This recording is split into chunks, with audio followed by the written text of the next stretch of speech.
Characteristics of the sound के अंदर जो है वो डिस्क्राइब करने के लिए बहुत सारी इंपॉर्टेंट टर्मिनोलॉजीज आती हैं, जिसमें नोट क्या होता है, टोन क्या होता है और क्वालिटी ऑफ द साउंड हम लोगों के पास क्या है। इस के अंदर जो है वो हम लोग सारा जो है वो समझने वाले हैं। The sound of a single frequency is called tone.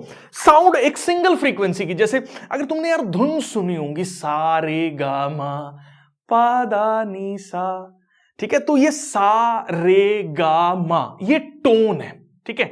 अब टोन, बहुत सारी टोन को अगर हम लोग एक साथ सीरीज के अंदर जो है वो मिला दें तो धुन बन जाती है। उस धुन को जो है वो हम लोग क्या बोलते हैं, नोट जो है वो बोलते हैं, जो कि कैसे प्रोड्यूस हो रही है, मिक्सचर ऑफ सेवरल फ्रीक्वेंसीज से। ये सिंगल फ्रीक्वेंसी को हमने जो है वो टोन बोल दिया, ठीक है, एक टोन होगी, और नोट मतलब एक धुन बना दी हमने। और धुन जो है वो कैसे बन रही है, और बहुत सारी सिंगल टोन्स को जो है वो मिला के हम लोगों ने जो है वो म्यूजिक क्रिएट कर दिया, जिसको हम लोग जो है वो नोट बोल देते हैं। अब इसके बाद एक टर्म हम लोगों के पास यहां पे आती है कि क्वालिटी ऑफ द साउंड जो है वो हम लोगों के पास क्या होता है। अब क्वालिटी ऑफ द साउंड क्या है, रिचनेस और timber of the sound is called the quality.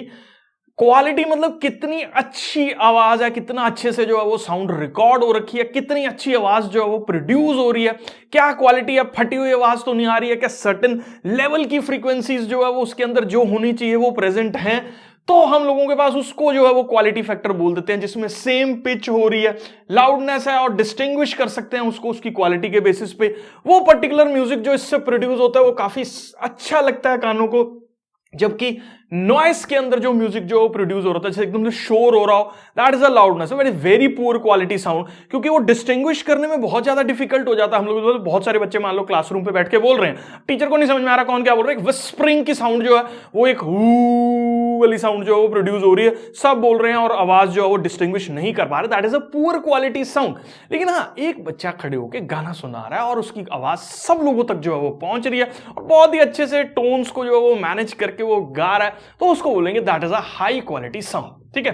तो ऐसे both have same loudness and pitch, ठीक है, तो but they both have same loudness and pitch. अब ऐसे भी हो सकता है कि जो पुअर क्वालिटी साउंड है और अच्छी क्वालिटी साउंड है, उनकी लाउडनेस और पिच सेम हो, लेकिन डिस्टिंग्विश नहीं कर पा रहे हैं हम लोगों के ईयर्स जो है, तो उसका कोई फायदा नहीं है। मतलब वो सुनने में एकदम साफ स्पष्ट जो है वो क्लियर हो, उसको जो है वो हम लोग क्वालिटी ऑफ द साउंड बोल देते हैं। मैं ज्यूम करके चल रहा हूं बेटा जी, क्वालिटी ऑफ द साउंड आपको क्लियर है।